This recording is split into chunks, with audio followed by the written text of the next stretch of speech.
సాలిసాలని బట్ట కొంటే సిరిగే వరకు దుఃఖము, జోడు గాని మొగని చేసుకుంటే సచ్చే వరకు దుఃఖం అన్నట్టు. అరే రే రే రే రే రే అందుబాటులో లేని బ్యాంకు, కలిసిదాని బ్యాంకు, ఉండేమి లేకేమి ఏం ఉద్ధరిస్తందుకు అని వామ్మ రావన్నపేట ఎస్బీఐ బ్యాంక్ వాళ్ళకు ఓ అమ్మ కర్రు కాల్చి వాత పెడుతుర్రు చుట్టుపక్కల జనాలు. ఏమనుకొస్తున్నారు ఇలా పంచాది ఇందా పారి. సవిసారం లేని కూర సర్వ నిండా, ఆగం పాగం లేని మొగడు మంచం నిండా అన్నట్టు.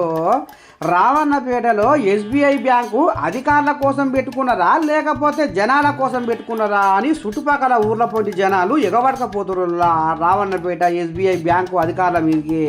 యాదాద్రి భువనగిరి జిల్లా రావన్నపేట నడినెత్తి మీద ఉన్న ఎస్బీఐ బ్యాంకును కట్టగడకు కిలోమీటర్న్నర దూరం వేసేసరికి కొమ్మాయిగూడెము, జలంపల్లి, దుబ్బాక, నీర్నెముల, లక్ష్మాపురము, కొత్తగూడెము, శోభనాద్రిపురము, నిదానపల్లి ఊరోళ్లకు ఇక బ్యాంకు దూరం అయిందని ఎన్నిసార్లు అధికారులకు మొరబెట్టుకున్నా ఉలుకు లేదాట పలుకు లేదాట నుల్లా.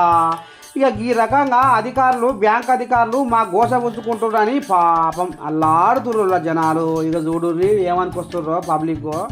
ఎస్బీఐ బ్యాంకు తీసుకుపోయి ఊరు చివరికి వేసినావు. మాకు చేతగాని వాళ్ళం ఎట్లా పోవాలి?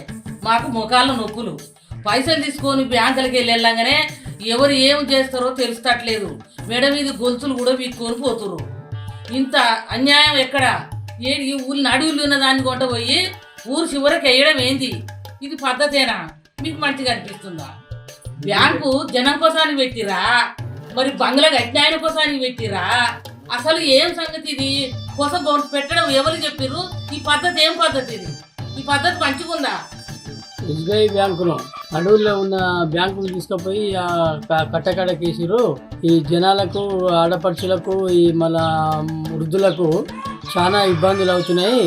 ఆ డబ్బులు లావాదేవీలు కూడా తీసుకుపోవటం, వస్తువులు పోవడం కూడా చాలా ఇబ్బందులు అవుతున్నాయి. మళ్ళీ రైల్వే స్టేషన్ కొంత దగ్గర ఉంది. అక్కడ ఈ డబ్బులు తీసుకొస్తుంటే కూడా దొంగలు కూడా చాలా ప్రాబ్లాలు ఉన్నాయి. అందుకోసం బ్యాంకుని మార్చవలసిందిగా బ్యాంకు అధికారులని ప్రాధాయపడుతున్నాను. రైలుకు దొంగలే వస్తారు, మా నోరు మోస్తారు. నేను తీసుకొని వస్తా, లోన పోను తీసుకొని వస్తే నడవంతా నోరు మోస్తారు, కొట్టుకుపోయి ఏ పోడుకన పట్టాడు. అప్పుడు నాకు దిక్కు ముక్కు నడవాలంటే మా శాతం అయితే అతను నడిచి వస్తేనే దొంగల భయం ఉంది. మీద పావుకో ఉన్నా అది కూడా కొంటపోతే అట్టుంది. మరి ఎట్లా రావాలి అంత దూరం? మేము నడువులో తీసుకుపోయి 3 ఊర్లలో వేస్తుంది.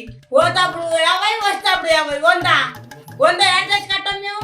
4 మాట పోతే 400 అసలే ఎండాకాలం. కిలోమీటర్న్నర దూరం ఉన్న బ్యాంకు కాడికి నడవాలంటే చేతగానోళ్ళు, ముసలోళ్ళు, ముడుగోళ్ళు సచ్చి బతుకుతురాడనుల్లా. ఇక ముఖ్యంగా మహిళా సంఘం సభ్యులైతే నీ దండం పెట్టి లోన్ తీసుకొని ఇంటికి పోదామంటే పోతందుకు పిక్క జంకుతుందట రవాణా సౌకర్యం లేక. రోడ్డు మీద డబ్బులకు భద్రత లేక రైల్వే స్టేషన్లో దగ్గర ఉన్న ఈ ఎస్బీఐ బ్యాంకు దగ్గర దొంగల భయంతో గజగజ వణికిపోతున్నాడనుల్లా. మరి జనాలు గింతగానం అల్లాడుతుంటే చెడిన కాపురానికి ముప్పేమిటి, మొండికాలికి చెప్పేమిటి అన్నట్టు చెవు మీద పేను వారకుండా ఉంటున్న అధికారులకు లోపడంగా ఏమన్నా చీకటి ఒప్పందం జరిగిందా ఏంది అని ఈ నోట ఆ నోట గుసగుస పెట్టుకుంటున్నాడనుల్లా ఊర్ల పొంటి జనాలు. ఇక మరి ఇప్పటికైనా ఈ ఎస్బీఐ బ్యాంకును నడి ఊర్లకు పట్టుకొచ్చి సామాన్య జనాలకు న్యాయం చేయాలని అమ్మా న్యూస్ కూడా కోరుకుంటుందిలా.